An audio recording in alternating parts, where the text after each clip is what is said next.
Look at this thing of you fighting a bull here. It is pretty ridiculous. Wow. I know. I love it. I'm going to just do really, really quick because, like I said, Ian will kill me. He won't. He's actually a really, really sweet guy. So Sweet and funny. Sweet and funny. Okay. Right. Yes. Told you we're doing it. We're doing it. All right. Right. There we go. I'll put this in. I'm going to tag you in it, though. Perfect. And then we'll get it going. All right. Boom, boom. And excellent. Good. All right. Now I can shut this off and focus. Oh, it's already off. Kevin Samuels, what credentials? So seven cannules. Yeah, seven cannules. I'm going to shut that off, too. Oh. That my computer keeps going. Yeah, good. 7 cannules. And that's what dyslexia will do to you. Yes. No. Is he like an author? Is he a public figure? I can't. Public figure. Kevin Samuels he's an image consultant, and he talks a lot about the dating scene. Not like a pickup artist. No, not. I wouldn't say that. I think he's very big in the community as far as with, hey, you're not. I know it sounds mean, but he's like, hey, you're not as much of a catch as you think. Oh, and so honest. Yes, for men and women. I think he does it a lot with women because it's more popular. It's more odd that somebody would talk to somebody like that. I think that a lot of women aren't used to being told like, hey, what are you bringing to the table? But you want somebody who makes $250,000 a year, has access to almost 100% of all women.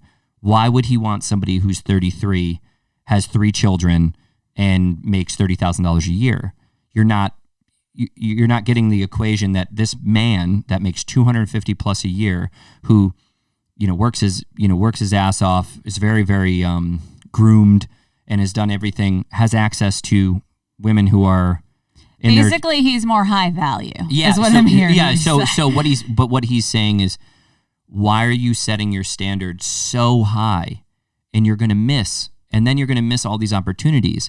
So why aren't you going for the guy who makes, $70,000 a year, is more average looking or whatever? Like I feel like the honesty pill, like it's like a hit to your chest. Like he's just telling people that are very unrealistic with their dating situation, I think. Does he say like you can become a person of more value? Yes. Okay, yes. So that's good. Because he coaches how to become a higher value person. All right, I get for it sure. now. And I actually don't.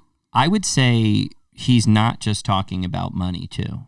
Like he's talking about like the way you look, the way you can present yourself, which I thought was pretty like cool. Multi-dimensional. Yeah. Not just socioeconomic. Yes. Yeah.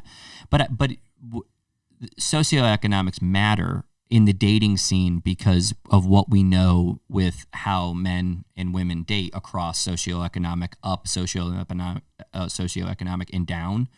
Like men are more apt to, date over or down, and women usually it's either over or up. Right. Yeah. So it's like if we know that information, it's like I think he's helping them kind of coach through like, hey, know where you are first to then go, you're jumping 5 socioeconomic levels. You're like, hey, I make $30,000, $250,000, which only makes up for 2% of men.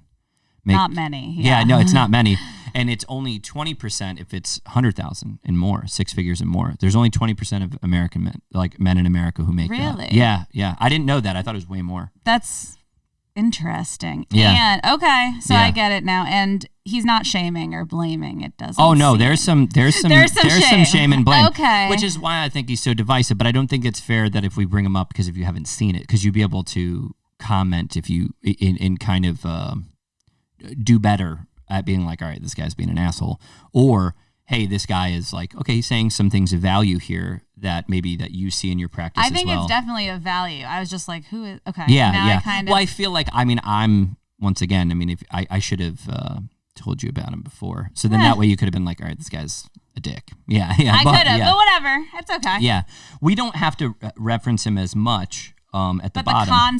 But the concept is good.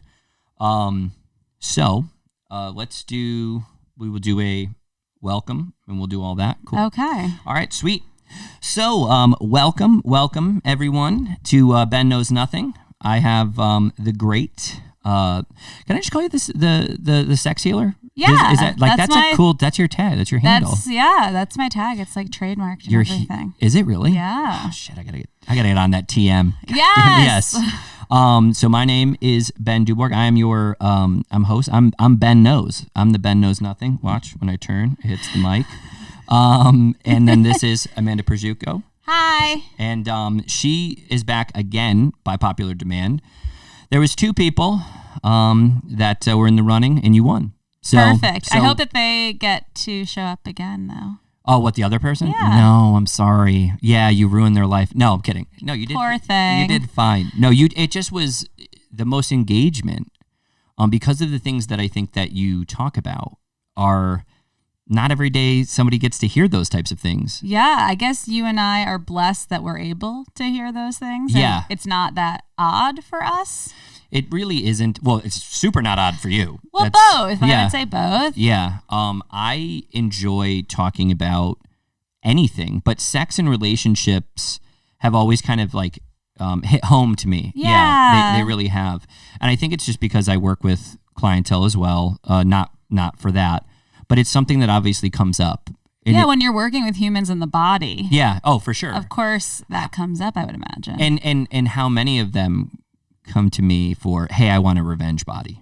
Really? Is that a thing? I say it's a revenge body. They don't say that, but they're not conscious. They're not conscious. They're like, I just broke up with so-and-so, my ex, and, I put on like 30 pounds, and I just want him to be a little jealous. Like it's like that type of stuff. And it happens.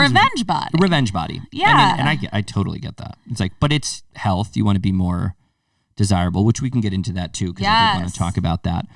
So first, though, I mean, those who haven't watched the other episode, go watch the other episode. But just some of your credentials. Just like introduce yourself again, credentials again. All right. I'm an ASECT certified sex therapist. I'm a clinical sexologist. I'm a licensed marriage and family therapist. I wrote a book for young cis-het females who are mostly in monogamous relationships. So basically, I talk about transforming problems into pleasure. That sounds amazing. That sounds good to me. It's good. It's good. I will take that. So that's actually what attracted me, to you, is because you work with you work with this wide variety of people. Now, for you, is it hard not to project your own? And this is it was actually one of like the other questions. Is it hard for you not to project what you would do in your relationship with some of them sometimes? I think that's what we go to school for. Yeah, that's what I'm saying. Yeah. Literally in the master's program for 2 or 3 years, you do sessions and they're on video and people watch and critique you and tell you, hey, why would you say that? Is that about you? Did you read that in a book? Why? So your first 2 years are on film. No shit. And so they kind of get, they're very nitpicky. Like, are you moving, tapping your foot? Are you distracting the person? Are you fiddle-faddling with your hair? Really? All those things, in addition to, is that from your personal experience or did you read that in a textbook? Like, all of that is brought up. No shit. Yeah, so I think that, yes, we all see things through our own lens. However, the whole point of the master's program is to reset your mind, to not see as much from your own lens, but to taste, try on what the client in front of you, what their life must be like. Like, put that on, put that hat on. Okay, if you're them, what are your needs? Yes. What strategies are they using? What ones would you suggest for them? That's huge. So, it's huge. I think that's what school is for. Yeah, and then you can kind of come into your own at the end and kind of go with where you want to go, how you want to handle certain things. And then, of course, with your success, I mean, that also is a measurement too for that. Like how you handle things and how people are like, she's great. She's awesome. I think it's because everyone is so different. So I'm not just giving only my opinion. Damn right. Yeah. I'm just like, okay, if I'm this human, what do I want? What are my goals? If I'm this person who's lived in this context, these are my value systems. Because everyone has a different set of values. It's true. And everyone grows up in different places. So they have different ideas of what relationships, love, pleasure ought to look like. Okay. Yeah. So it's a very interesting thing. To not always be in your own integrity and values because you're just matching and attuning to the person in front of you. Yeah. That's a hard thing to do. I don't think it's for everybody to be able to do that. I don't think so either. It's not a lot of people want to give their opinion. Exactly. Or they want to speak, they don't want to listen. And I think that's obviously a lot of things that we're into right now, which is what's going on. Everybody wants to talk. And I was actually going to talk about this, but I'll because you're here. I had this feeling yesterday, the day before, and it was like everybody just wants to throw out something. They're just throwing stuff out there. Now, being myself, I'm like, it's okay that what somebody said isn't for you. You're not for everybody, and I know that might hurt. Like, you're not everybody's cup of tea. What you think isn't valuable to somebody. And once you realize that, like, hey, what you think doesn't matter to somebody, but it might matter a hell of a lot to somebody. And that's okay. And we talked a little bit more about like sex last time. And we talked a lot about the porn industry, which I think was just mind blowing for so many sad young men right now. Yeah. Oh no, she doesn't really like me. So it's more about the dating and values matching. And I'm glad that you said that because now it kind of coaches into dating and values. It's a value system that needs to match a lot. Do you find that? Especially so values and future plans. Like, do we have the same values and are we heading towards the same future goal? Because if we're not, well, that's not going to last very long. So are you going into a relationship for depth or are you going into it for long lasting? Because if you don't have the same values and if you don't have the same future goals and plans, it's probably not going to last. And if that matters, a lot of people would say that matters. It does. It really, really does. Yeah, but values are a core piece of it, not just for raising children, but just how are you going to talk to one another? Okay. What are you going to talk about over dinner? If you have different values, it's going to become jangly conversation. Yeah, it's going to be hard to navigate through. If that person's not your cup of tea and you're dating them, well, it's not even the same language. Correct. Yeah. It's like, and I say this to a lot of my friends because I've been in a relationship for a while, and I feel like a lot of them have been married and they're at that stale. Some of them are at that stale point, and well, they go, oh, it's easy for you because blah, blah, blah, blah, blah. It's like, oh, you're not married, you're not this. And I'll be like, dude, like, if you think that you don't have to constantly reinvent, a little bit, hey, and this is mine. I'm like, yo, let's go out to dinner. Let's go out to dinner. Let's eat some good food. Let's get a little drunk, call an Uber, make out in the Uber, whatever, go home, have a good time. Like that to me is a really good time, But for some of them to even start that up, their languages and their values might be the same, but it's so hard when it starts to get stale. So they'll tell me all the time, oh, you don't understand. And then I have people who are dating and can't seem to find they're dating a lot of the ghosting types, the fuck boys, those types. And then I have the guys that are saying, oh, well, all she wants is to go out and to do this. And like, so it's like, once again, the values and the language isn't there. It's not aligning. And would you just settle on someone who's not aligning? A lot of people do. Yeah. Because of this fear that I won't find anyone else. It's like, you're not going to find one other person. You find 100 other people that are probably a match. Yeah. If you want to risk it. And a lot of people don't want to lead with courage. They rather just do what's familiar. Yeah. People would rather be unhappy than uncertain. So they trade their values and things that matter to their core.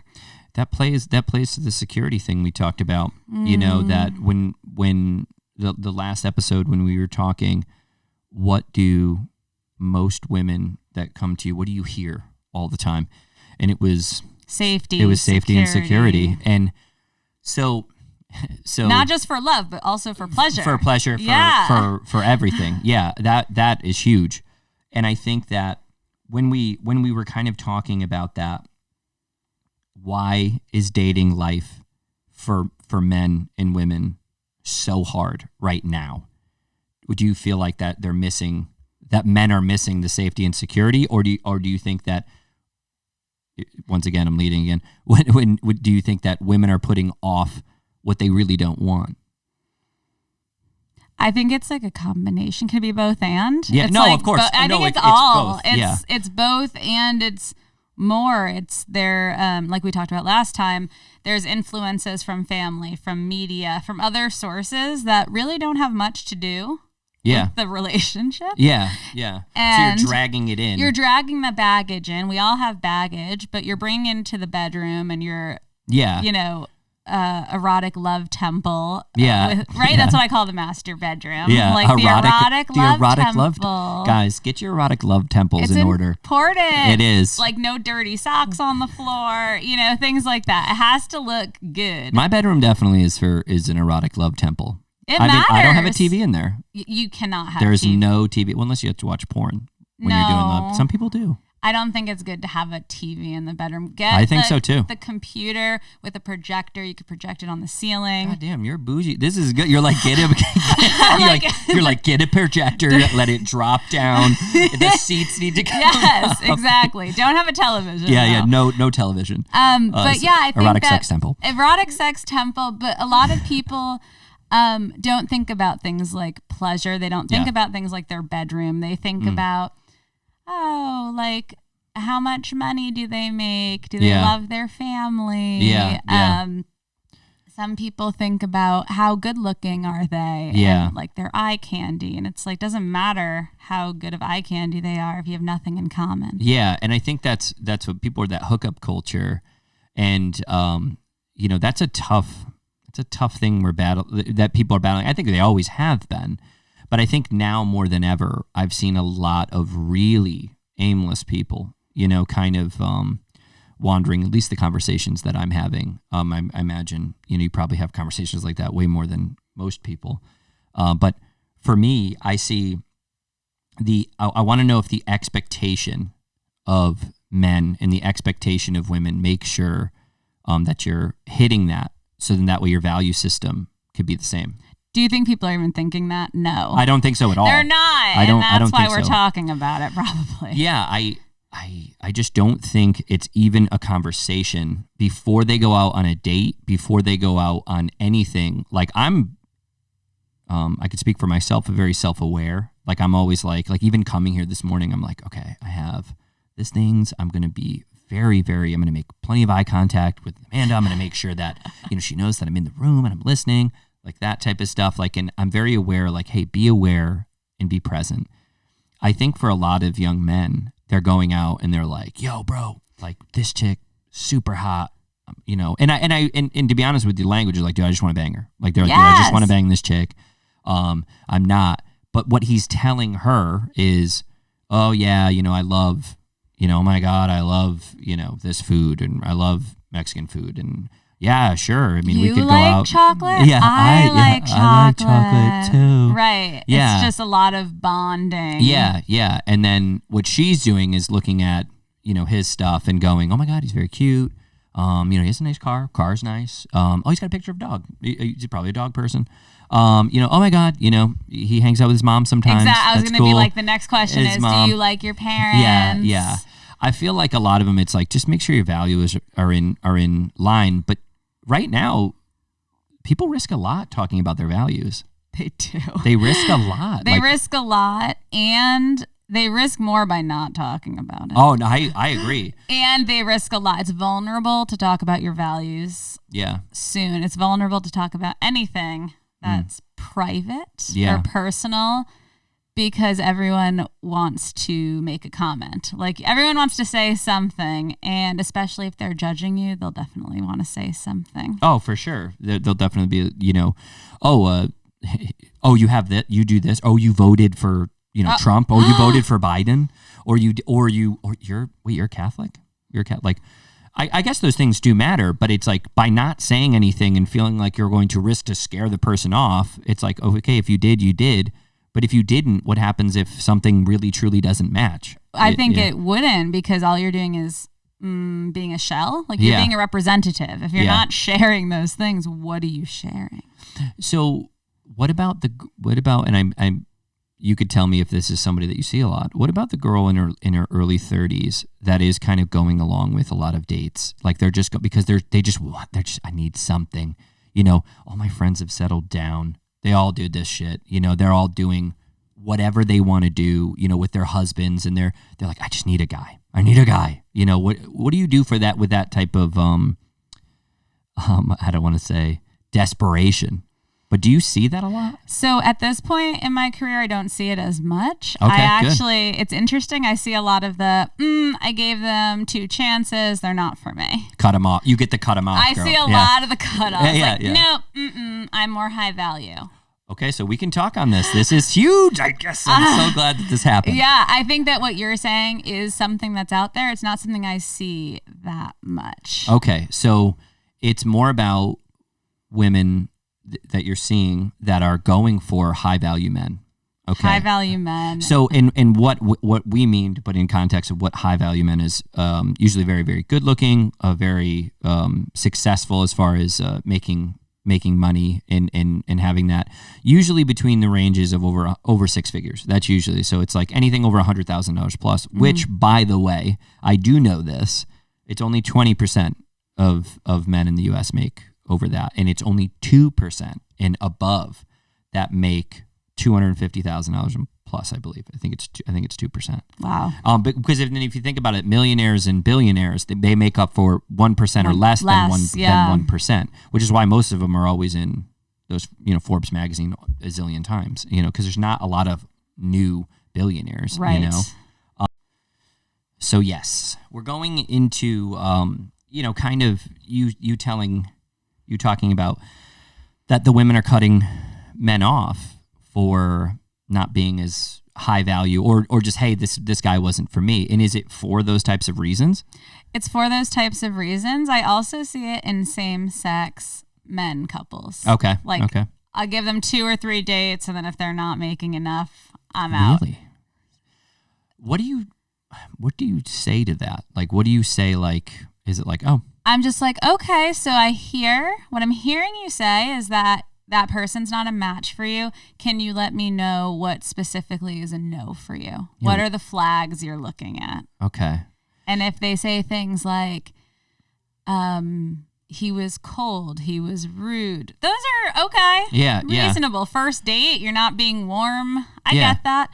If it's something like, well, I didn't like the car he drove in, that's a different story. I'm like, really? Wow. So just the car. So what does a car say to you? Yeah. What does that represent? What have you been taught about men and their vehicle that's where we judge them off of? Where did you learn that message? Well, I mean, come on a minute. We know it's like if he drives up in a Ferrari, you are going to be like, yeah, I'm probably going to do sex to this person. At least I would do sex to this person. Listen, I saw a person get out of a Ferrari recently. It was a other sex couple, so a guy and his girlfriend. She looked amazing. Yeah. He was like, got out of the car, is fiddling with the keys. He's like shaking, and I'm like, I wonder if he's borrowing this car. It doesn't look like it's his. I don't think that's his car. And I mean, guys will go large lengths to do sex. We will go a large amount of lying. Rent. Oh my God. Well, we will go. Yes, we'll rent a Ferrari.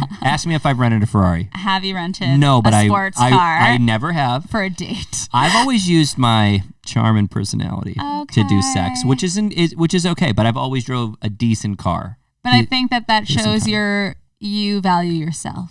Yeah. I take pride in my appearance. I think that's pretty evident, obviously. Just kidding. Oh my God. Obviously. Duh. No. No. But I totally get. But guys would go large distances to have sex with a very pretty woman. Yes. For sure. Definitely. And I mean, that guy definitely rented that thing. It didn't seem like it was his car. Oh, it's definitely not. Clearly. He's like, how do you shut this off? Literally. I was like, he does not look like that's his car. It looks like he's borrowing it, rented it. She's like, oh my God, what are you doing? And he's like, oh, nothing. Literally just like freaking out. I get it though. And I mean, how many, we're talking, men do you see that are, not that handsome, making a lot of money with a, very, very attractive dime type, lady. I mean, a person with them. I mean, a lot. Yeah, there's a documentary on dating. I can't remember what it's called right now, but in this documentary, a bunch of women, they're shown pictures of men, and they rate them on a 1 to 10 of what their looks are, and then when they give the women information about this is his car, this is how much he makes, those numbers change. All of a sudden, the person who was a 4 is a 9. See? The person who was a 10 because he was so hot, he makes $10,000 a year. He lives with his parents. All of a sudden, he's a 5. Oh, right? And so it matters. These things apparently matter in the dating world, because in dating, we're looking for probably a future partner to nest with, to live with. And people want to be taken care of. They want to be imagining their life in the Ferrari. Yeah. Safety and security. Mm-hmm. Yeah. And I get that. But what do you do? What do we say to a lot of these people that they're just, it's not, what do we say to people that it's not in their, that it's just not in the cards? What do we do? What do you mean not in the cards? How do we tell somebody that we go, hey, I get what you're after, but do you want that person to be single and not get to this obtainable goal of being with somebody? Why not the guy who makes $80,000 a year and he's a manager at a reputable business and he's very secure? He doesn't have any children or anything like that. Why not that guy who is still very attractive, makes a decent living, takes care of his health? Why not that guy? Well, I think if people are working with me, they're going to be okay with that guy. I love that. Yeah, they're going to be, because my questions are going to be like, I'm that guy. I just think, and that's reasonable. And I think that I would say something like, that's a match. That's a great person. They don't have any commitments in ways that would affect your future. This is a person who clearly cares about you, is confident in themselves. Like, I definitely think people working with me are going to find that guy. That matters. Because that's what was killing me is like, I feel like a lot of, watching YouTube University, I've been doing a lot of YouTube stuff, and it just drags you in. I mean, you have a great YouTube, and I watched 4 of your videos, new likes. I know you saw them. And I learned a lot, and it was really great to tell, the polyamorous one, like, how do you, as like intro to like polyamorous, like what is it, which was really cool. And there was a couple other videos that I watched, but to see like that's just because you work with a lot of people in very alternative type of places doesn't mean like, hey, you still work with people who are dating with the same issues. And I always hear that because I'm around very, I would say high valued men. Like I'm around a lot of high valued men, even high valued women, like who make a lot of money as well.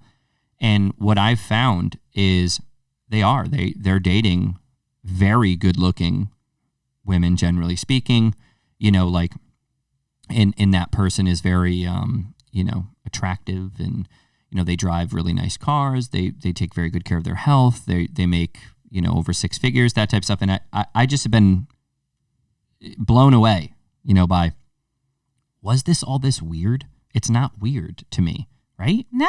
Like it doesn't, but like when people are like, oh no, that's not why I'm with them. It's like, yes, you are. And that's okay. Like, why are you? It's like they're being blind to it. Why are you even going like, no?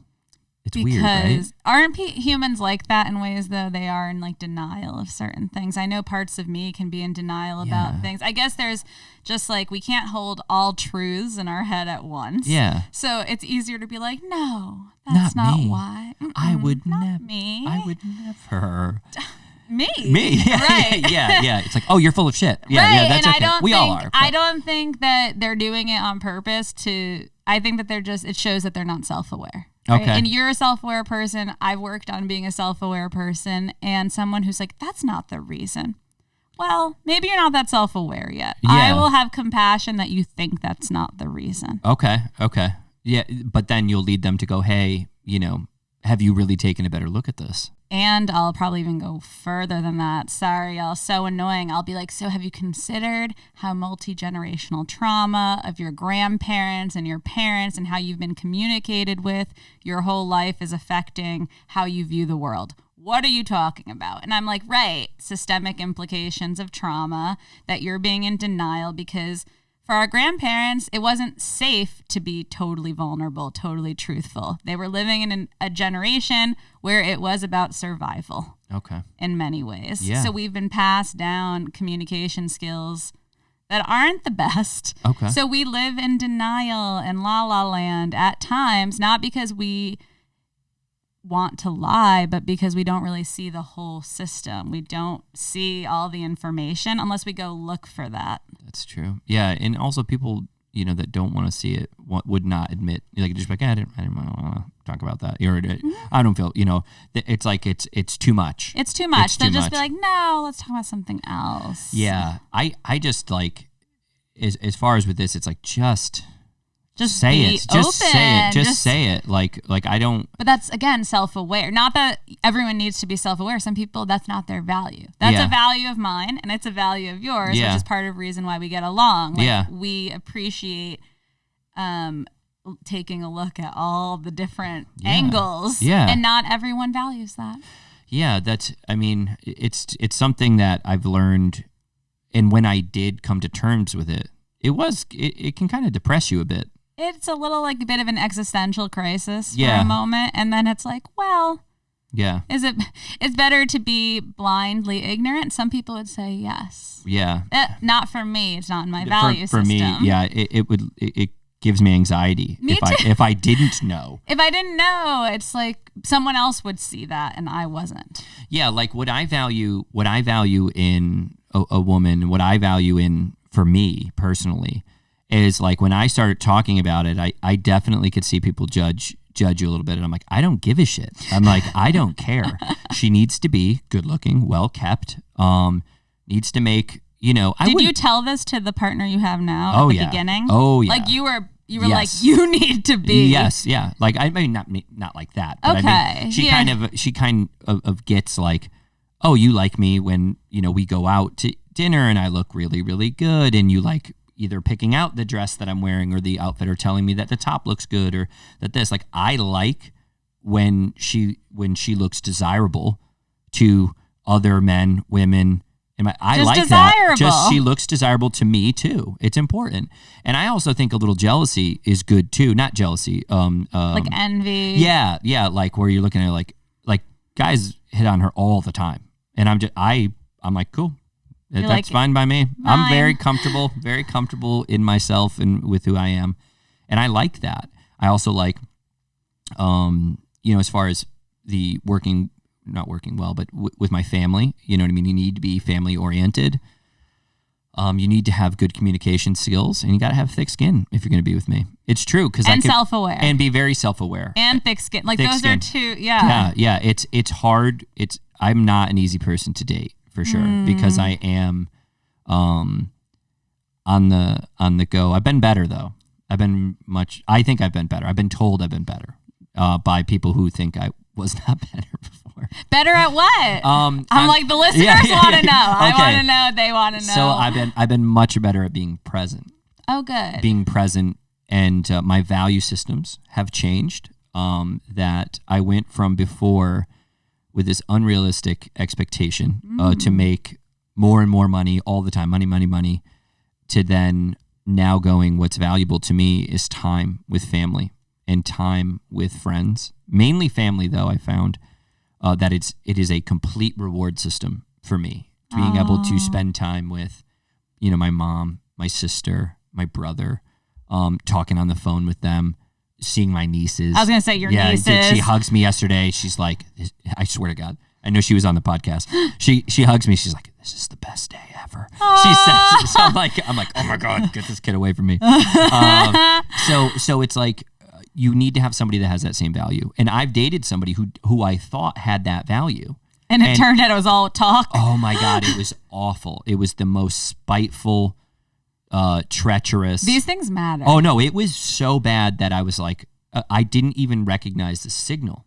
Like I was like, wait, you're mad that we're going to go hang out with my family? Why would we hang out? Your family sucks. Why would we hang out with your family? Your family, like they don't communicate the same way. They don't spend time together the same way. They don't do any of those things. They're not open. They're not open. Right. No, they actually, it was like they were really dysfunctional. And so for me, I was just like, what? Why would we, why would we be here? So to be able to recognize what you actually value in a partner is huge. I'm one of those guys. I like looks good, communicates, good with family, and that's hard to find. That's a hard combination. I found that it is extremely, extremely hard to find, and you just need to kind of talk a lot. Okay. Talk and a lot. Talk and talk and talk. And talk to like so much. I've never talked to somebody so much in my life. It's crazy. I think that's so interesting. And that's not what you thought you were leading. That's not what I thought I was going to have. Yeah. I thought it was just going to be like a trophy type. Not trophy. I don't want to say that, but I thought it was going to be more closer to eye candy. Closer to eye candy. Not someone who met you intellectually and in communication and presence. Yeah. This is a question that's not written down. It's okay. But as an entrepreneur, right? We're both entrepreneurs. Yeah. It's very hard to be present Extremely. at times. It's extremely. Because you're thinking about the podcast, you're thinking about the guest, what time, are the mics going to work, da-da-da. Yeah, right, like the camera. Yeah. Right, and that fills a lot of time. Yeah, for sure. And how did you work on being present? Because I think that's a skill set a lot of people say that they want and don't have access to. It's something I've been working on for a decade and still don't have access to all the time. Yeah. Have you found that you were a control freak in the past? In many ways. Okay. I think there's a control freak part of me. I think I have multiple parts. Yeah. But one is I don't want uncertainty. Yeah. So I'm going to be like, let me do this. Okay. And Same. So how do you work on that? Because that is difficult for many partners. Yeah. So my control freak mentality stemmed from when I was a child, and I had abandonment issues. I've been homeless. Like my mother is very different than she is now, and that's great. I love the relationship that we've had with my father too. But everything that has happened, I had to become a control freak because I couldn't let people into my universe because they were either going to hurt me, something was going to happen. I've been in very high stress situations. So for me, that's where it stems from. Mm-hmm. So what I realized is that I'm not that person anymore. And it took years. It's like 10, 12 years. It takes a half a lifetime. Yeah, plenty of talking to a therapist, and a lot of though just self, just with reading. Education was huge. That's what I was thinking too. And I'm referencing the painting behind you because that's why I have that painting. Jordan Peterson's book, The 12 Rules for Life, The Antidote for Chaos, changed my life in such a drastic way because it made me, I was like, I'm a good person. I do this and I do this, but why am I always so focused on control? And why am I always so focused on this? When I read his book, there was a lot of things that I was doing, but then there was a couple of things that I was not, and I was lying to myself. Didn't mean to do it, but I was lying. And then once I realized that I was lying, I went, okay, you got to take a better look at yourself. And when I did, I was in like a depression, a full-on depression for like 4 months. And I think a lot of people who were around me will remember it because they were like, what's wrong with this dude? Like, oh my God. But so once I stopped lying to myself about a couple of different things that I was doing, one I would say would be just not being genuine with myself, like really being like, you like doing this. This is good. This is good. It's good. Keep doing it. And it was like, no, it's tearing you apart. It's screwing with your value system. It's not in your integrity. It's not in my integrity. It's not what I want to do. And once I changed that up, it became you got depressed first. Just so you know, listeners, there is a crash. Yes, there's a massive crash. I couldn't even look at myself in the mirror. It's a thing. It gets dark. I would shower, and then when I would get out of the shower, because the mirror's right there, I would face it the other way because I couldn't even look at myself. And I was just not in a good space. But what I found with building up those habits afterwards, after kind of like, hey, letting go a little bit, being more honest with, your partner, your person that you're choosing to be in a relationship with, being more honest with your family. I was so much more honest with my family. It was just like, boom. And I feel like it helped us grow. And then I also was very honest with my friendship circle and the people that I wanted around me. Your community. Yeah, was huge. But it took a lot of, it took 3 years, 4 years to build back something that I could better understand. Were you dating someone through this? I was, and then it was like real close. I was dating the person you're with now. The person I'm with now, and she would even say the same, that she was like, I thought we were going to definitely not be together. Wow. Anymore. So I was going to say that these types of moments help you find the person, but if you're blessed enough that you have them before, like you did, that's amazing if they can grow with you through these things. I think, though, it's a dating skill set to be able to look at yourself with all that honesty. It was hard. It was really, really hard. I didn't think that that was going to be possible. Really? Yeah. Well, you're like showing hope to all the people. I was very upfront, and I can't even imagine how that made her feel. With me going, there's a good possibility that we are not going to be together because I have these things that I hate about myself so much, and I need to change them because they're not pretty. I don't like them, and I need to change them. And it was like, I also want to focus on a podcast. I eventually want to do stand-up comedy. I eventually want to do, more with my business. I want to do more with people and just talking. I just really enjoy it. And I feel like I wanted the freedom to, if I made a connection, to make a connection with somebody and take that path. And then I also felt like you're going to hold me back. And being pretty, from being who you wanted to be, who I wanted to be. And I couldn't imagine how that felt, and like now you put yourself into that position, and then when they stick by you, it's like, you got to remember that, man. Like, yes. Like don't cut off the one that was there the whole time. Please don't, because we do that. Humans do that. I've done that. I've watched lots of people do that. Yeah. And I've seen it where people stayed with you, or I've been the person who stayed with, and it's difficult when you're in the cocoon together. Yeah. In the trenches. It's so bad. To me, though, that's where you really vet out how long is this person going to last? Yeah. Because it goes from the dating, lust, whatever, to attachment. Yeah. To can we level up together? That's the leveling up together. That's such a powerful thing to talk about, because that's the cutting off, what you were talking about in the beginning. Yes. Yeah. Okay. So now you have these people that are like, I'm just going to cut them off. And it's like, wait, why? Why? Why would you cut that person off? Because I saw my grandma do that to my grandpa. It's like they were in the depression. Like, don't. Yeah. They were having a hard time eating. That was a different thing. Yeah, they were eating wood. Yeah, like, you're talking about someone who's making over $250,000 that you're going to cut off because they're a match with money, but they're not a match with sex. I'm like, but you only gave them one chance. Yeah, you didn't give them a try. And they're like, no, I'm done. Literally. It's like, what is wrong with you? One thing. So if it's not the finances, it's religion. If it's not religion, it's politics. If it's not that, it's sex, it's family, it's the future. Like, just one thing will be the deal breaker. Yeah, that's so crazy to me. I'm like, everyone's going to have a deal breaker. Do you realize that? Yeah. Everyone has the dark sides. Yeah, but talk about the deal breaker. Am I right? Like, talk about, hey, you do this thing that I can't fucking stand. Yes, bring it to the conversation. Dude, all right, this is so small, but it was driving me fucking nuts.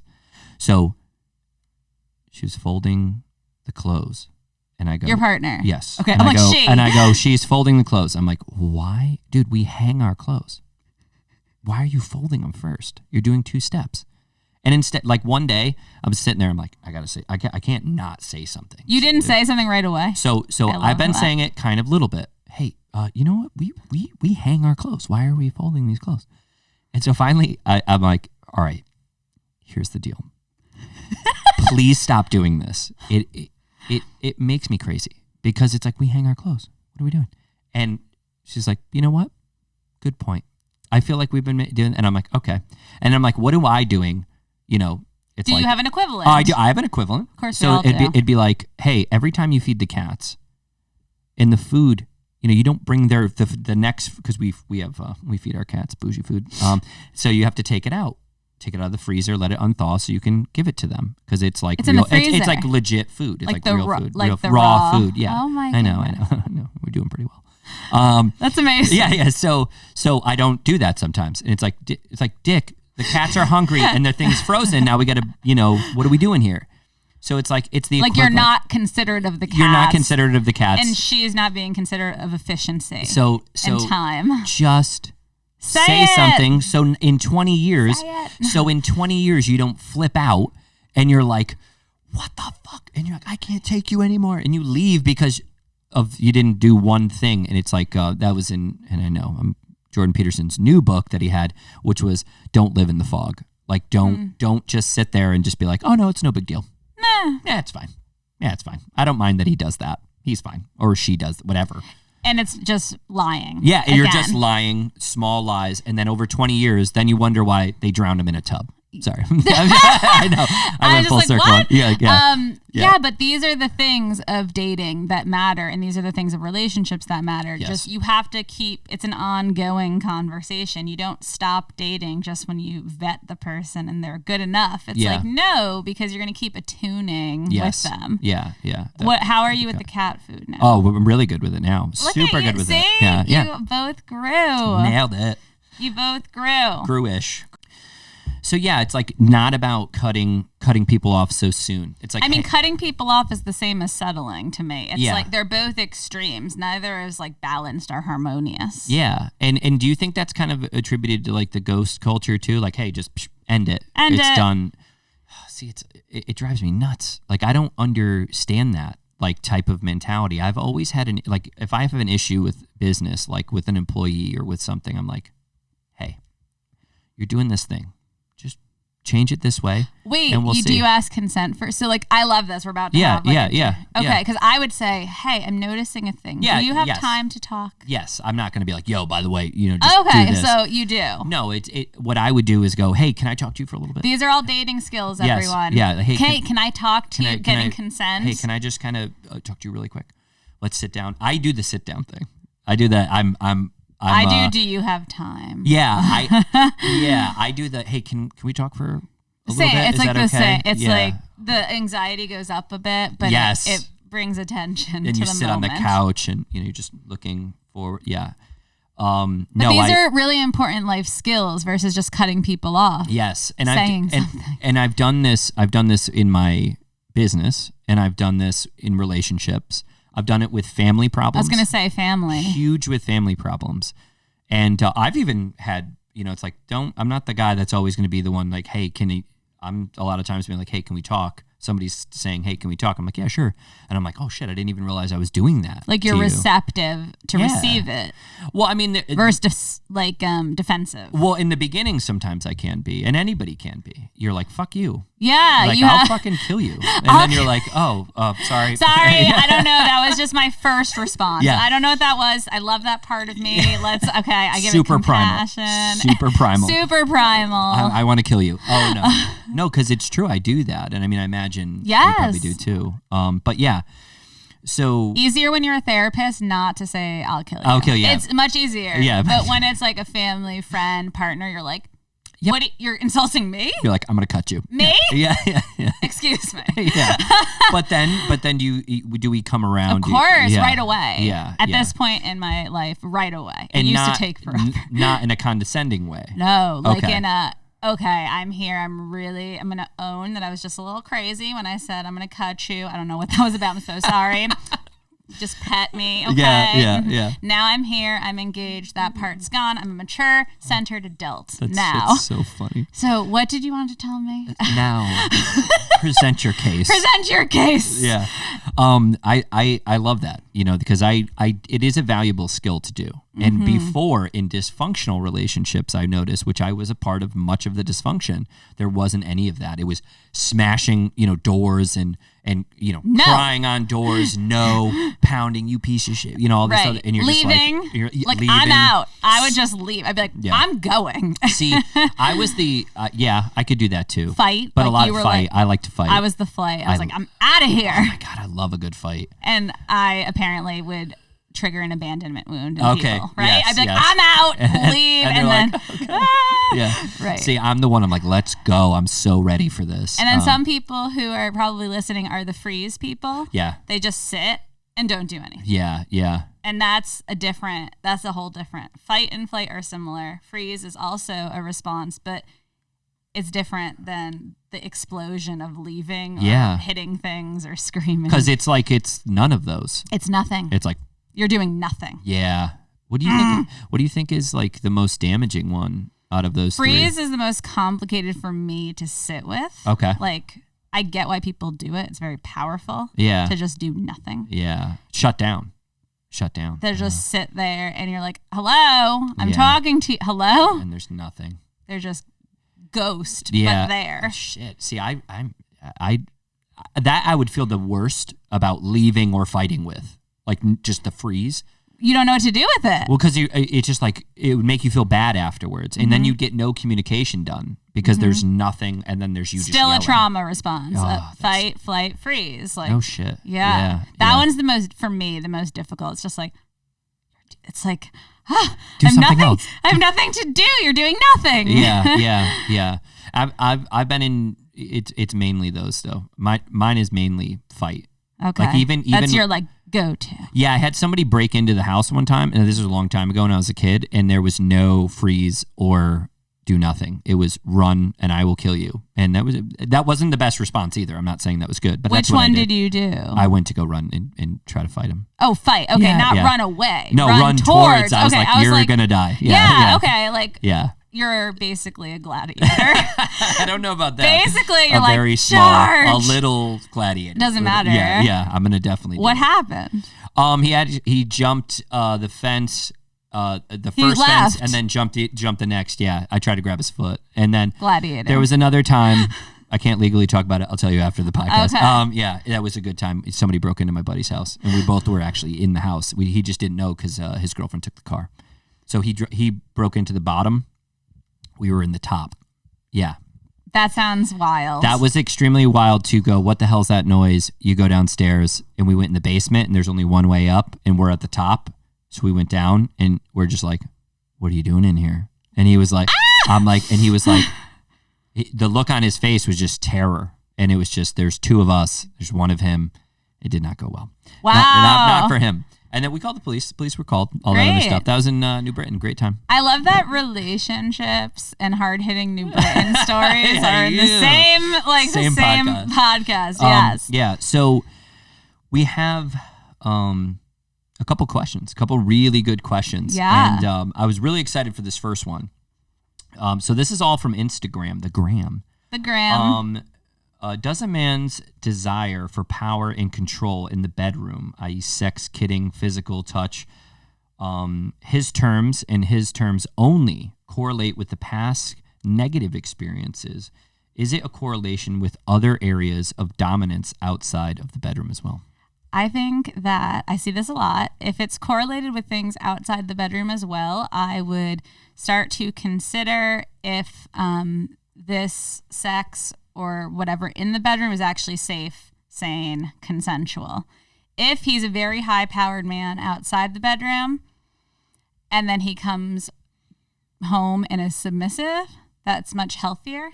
It's balance. Okay. But if he's a control freak outside the bedroom, inside the bedroom, with the children, like then we're talking about something that could be a dysfunction. From childhood. Trauma. Okay. Something that's happened in his past negative experiences, like the question has said.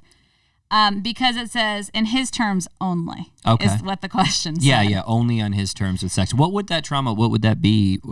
Something like being out of control, right? Maybe he was the victim of someone who's older than him. Sexually abusing as a him, kid. or emotional shame, denigration, humiliation. Okay. Maybe he grew up in a place without love. And so it could be a few different things. But the fact that if the power and control need is everywhere, bedroom, work, home, friends, food, that's too much. Like, that's not balanced. That's not a balanced human. Yeah. We all, in our own work, can access all parts. We could be switches. We could be submissive. We could be dominant. We all might lean a certain way naturally. Certainly. Yeah. But if we want to work on new skill sets for everyone's pleasure, we learn new ways of being. But this is about the man's desire for power and control in the bedroom, his terms only, and elsewhere. So I'm seeing this question as someone who has a past negative experience with that. Yeah. That's tough. It's a tough situation. Yeah. And working through those, coming from somebody same. And I liked this question. I love it because it was me at one point. I do have past trauma and things like that you have to deal with and you have to work through. And I feel like I was like that very much. And now you have access to choice more. Yes. Yeah. And that's like the opposite of trauma to me. When you start to come into your own, you see choice. It's not just one way only. Well, his terms only. Exactly. I did the same thing. I'd be like, hey, the only way we're going to have sex is if I want to start it or do it. I had a really odd time accepting the control, the lack of control at that time. And I feel like this question hit, I was like, wow. I was like, because I totally get that. It's what I see at least once a week in my office. This would be what I see a lot more than in men for sure. On all genders, more men, all genders. Okay, yeah. All. Yeah. There are women who are the exact same about power and control in the bedroom and do not initiate first at all. No shit. And often it comes from some negative past experience where they felt out of control, so they must be in control. And these are things we could definitely talk and work through if they want. Is that for kinks as well?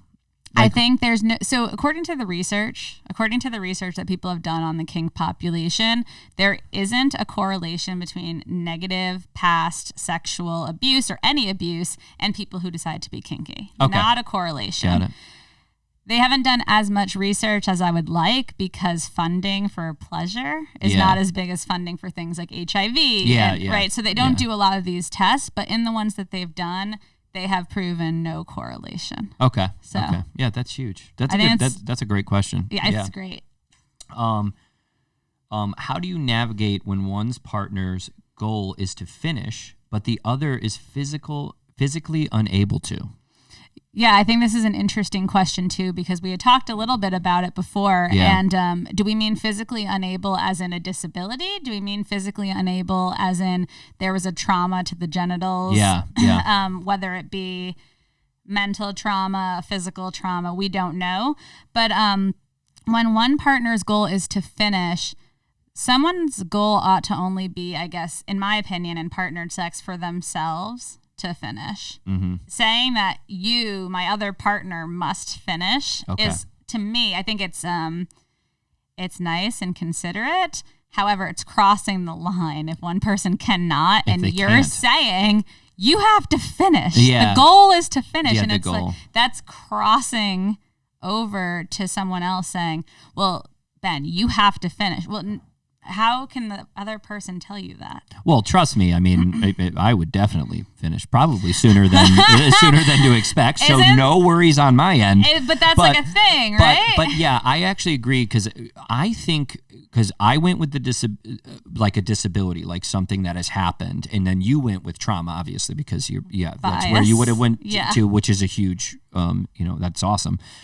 So I don't know. I feel like if that person is physically unable to do that, which is what it says, physically unable to, which is, I think then that person who is physically unable would get some pleasure, I imagine, trying to get the other person to finish because it'd be like, that's the only, option, right? I mean, because if they can't, it depends. A lot of people don't think orgasm's the goal. Remember we talked last time? That's true. And so many of these women I'm seeing. That's true. They want the intimacy there. They want the intimacy and they've never had an orgasm. How do I know if I had an orgasm? Yeah. So shit. Their goal to me, if you're in partnered sex, to be connection, pleasure, the skin is an organ in itself. Yeah. People can orgasm just from people breathing in their ear. No shit. They can. Oh, man. And so it's like a thing, especially the ears, the top of the head, all these little erogenous zones. So if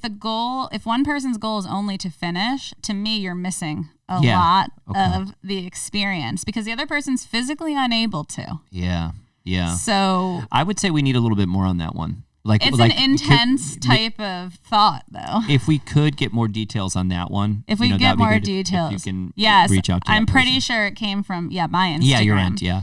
So it would be nice to get more information on that, but I do think, the intimacy is huge, which actually kind of, once again, leads us into into the next question, Love which is it. crazy. Thank you. Do you think sex is better all around when you are when there's genuine love? Is sex better with emotional attachment?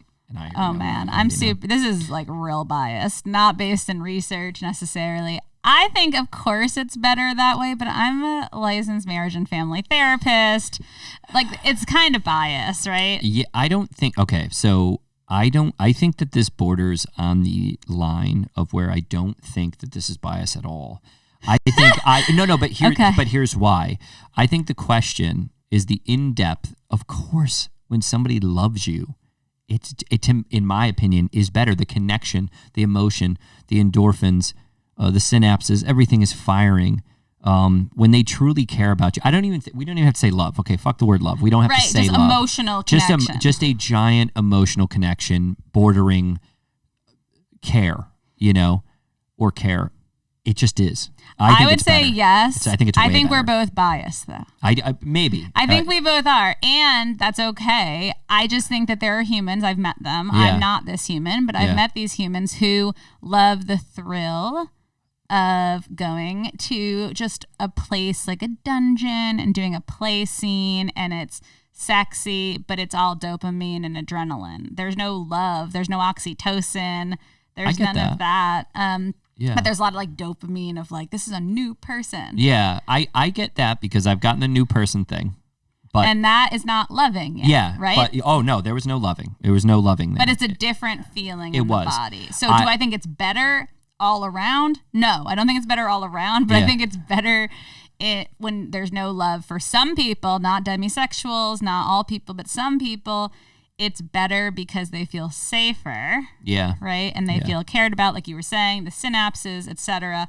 But some people like the rush of not being cared about. I like that's a flavor. Yeah, I get the in my experience though, with having sex with people that I wasn't emotionally connected with, I totally get the dopamine. I get the looking at everything because they're new and they're hot and they're this and I get that too. Yeah. And I can also, but it's not all around better. Yeah, I don't think it's all around better. I think it's different. I've been in love maybe 3 times in my life, I think, and that's right around where they say you're kind of at your max for. I've been in love with way too many people. Way too many. How many people? Oh man! Love. No, I'm saying love. Love, unfortunately. Love. All right, you're running out of fingers over there. 7? 7? Too many. I think but you're a loving person. I'm a loving person. I get My that. name means, literally the name Amanda means she who must be loved. Really? How annoying is that? It's too on the nose. It's 7. It's you're supposed to have 3. I've done shit. I don't know, about 7. Yeah, I think there's people I've cared about. I've been involved sexually with people who I really do care about. I see 7 people who I could have seen a whole life and till death future with is who I'm talking. Okay. 7. There's 3 of those for me, 7 for you. I think that 7's a lot for I think it feels like a lot. It feels like a lot, and I just do love. I love Dude, love. I say that all the time. Do love. I'm love. I literally said that in my personal. I'm yeah, we're going to go do love. And some people think that's weird. I don't care. I don't care. Love is so great. I love love. Yeah, and it doesn't mean that like the action isn't aggressive or like rough or anything. I say do love. That's love. That's love. Do it. Yeah. But with people, I think, in my opinion, with having the comparison of having sex with somebody who I did not care about, the dopamine hit, the on the hood of a car type shit, whatever, the freaky shit. We're talking about the things like you can do those with somebody, and when they care about you and love you, in my opinion, it's better. Yeah. So I have to say that it's better. I agree. Some people, but it's not for everybody. And it's not for everyone. Love ain't for everybody. I get that sounds terrible. I guess like some people. At the end of this podcast, love isn't for everybody. Well, some people are against love. Yeah, no, that's true too. Yeah, I've met a couple of those as well, and I've not known how to navigate through what they wanted because it wasn't. It's a value mismatch. I'm like, what is going on here? You want me to do this? This feels terrible to me. I felt awful for doing these things to you. You're like, ugh. Yeah, I mean, not ugh, but I was just like, really? That's what you want? Okay, cool. I'll step on your face, I guess. I don't. You're like, I don't is get it loving? Though? Yeah, it's not loving. To me, it just felt mean. But if you loved the person, they said step on my face, God, yeah. then it'd be like, here are my little toes. Oh, they my love God. your cheek and your forehead. I just love I love it so much as I'm stepping on your head. Oh my God. I knew this was going to be a good day. I knew today was going to be good. Always. So did we have an anal question? Oh, we did. Yes. We have to end with something. We have to end with the anal question. And the anal question was, we went from love to anal. Love to anal. Guys, get with it. So it what is that beeping? What is the beeping? I don't know if it's the camera. Let's see what the beeping is. Oh, is this one? Oh. The battery. Okay. It knew. I mean, I didn't know. We don't have to do the anal one. I just thought we had to. You said earlier we had to. Need to do things. That's why I brought it up. This one died, but we still have this one. All right, so we'll do the anal one, then we'll do a plug. I think we have 5 anal and a plug. 5 anal. 5 minutes. Oh, that's cute. Yeah. Anal and a plug. See what I did there? See? Yeah, so the other camera died. Was it recording? This one's recording. No, but like anal and a plug. Anal and a plug. That's why I said that. Yeah. I love that. So we literally wrote you have plugs on the end, but we're talking about anal. So the thing is with the last question is, so if you wanted to do anal, and which people want to do, which people do butt stuff all the time, but you had Taco Bell the day of, do you do butt stuff? Do you do anal that day? That is a legitimate question from Instagram. Great question. That's a great question. I feel like it's a great question. Thank you for asking. Thank you. And going off of our last question, so I think this is why I love love so much. Yeah. It's like with love, there's not a rush. There's no rush. So why are we going to do Taco Bell and anal the same day? Why not wait 48 hours? Yeah. Why not give a buffer? Because hopefully that person isn't just around for the weekend. Yeah. Just that one night. That's true. If they were only around that one night, why did you plan Taco Bell? I'm sorry. Why? However, let's pretend that they're around more than that. Yes. And we can give like a buffer. Yeah. Get prepped for anal. Prep for anal.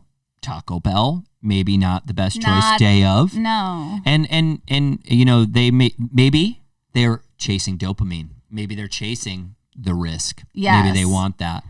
And you know what I would say? I would say it's going to be, really shitty situation. It's going to be terrible. Maybe don't do it. Maybe don't do that. So your professional opinion is to wait. Mm-hmm. We're talking how many hours?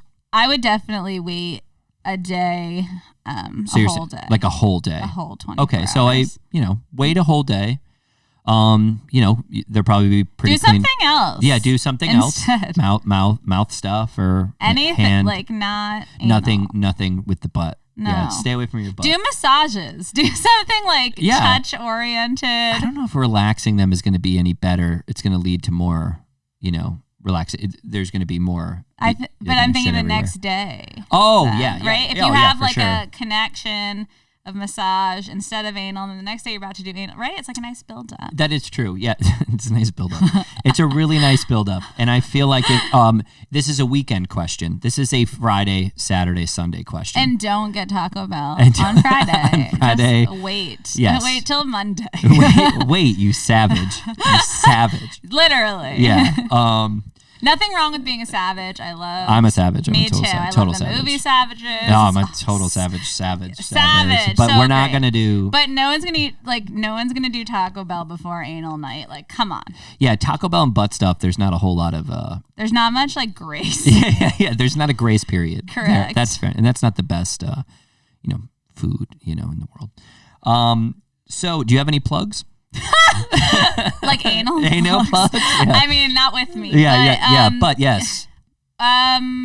What, like YouTube? Yeah, like, so as far as for your YouTube, where can they find you? So of course, come find me, The Sex Healer, on YouTube. On Instagram, it's just my name because my Sex Healer page got banned for saying sex too much. Oh no, you wouldn't want that. So yeah, Amanda Pasciucco, Facebook, Instagram, Twitter. And of course, I hope they're following Ben Knows Nothing already. Yes. Because all my information will be there in the description. Awesome. Thank you so much. Seriously, thank you for being here. It was a really great time. Thank you so much for having me again. Awesome. We're out. Bye. Bye. All right. Well, I do now have to do one thing. Okay.